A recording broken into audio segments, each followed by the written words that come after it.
কিয় অসমৰ ইউনিভাৰ্চিটি বা কলেজত পঢ়ি কেইজন ল'ৰা ছোৱালী আজি UPSC কোৱালিফাই কৰিছে, যিখিনি কৰিছে আমাৰ পেপাৰত অসমৰ পৰা 3টা, অসমৰ পৰা 2টা IAS পাইছে, 529 নম্বৰ ৰেংক পাইছে, ডাঙৰ ডাঙৰ হৰফেৰে আমি গৰ্ব কৰোঁ, পেপাৰত লিখি দিওঁ। কিন্তু তোমালোকে বিচাৰি চাবা সেই ষ্টুডেণ্টজন Delhi University or Jamia Millia or JNU or Aligarh Muslim University or BHU or Calcutta University.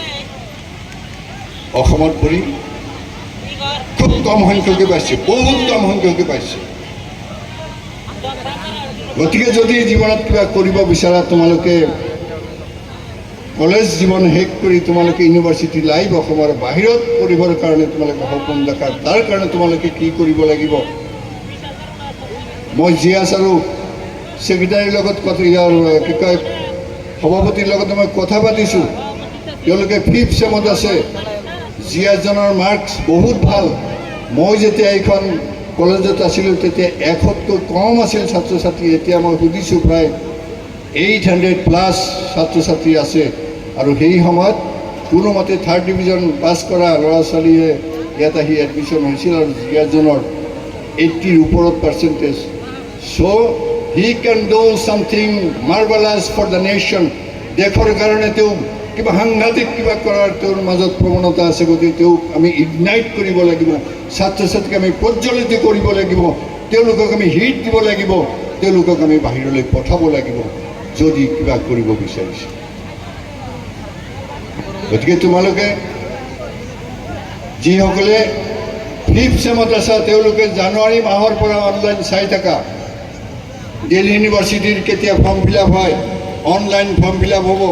Aligarh মুছলিম ইউনিভাৰ্চিটিৰ কেতিয়া ফৰ্ম ফিল আপ হয়, জানুৱাৰীৰ পৰা মাৰ্চৰ ভিতৰত ফৰ্ম ফিল আপ হ'ব। আৰু টেষ্টটো তাতে যাই দিব লাগিব।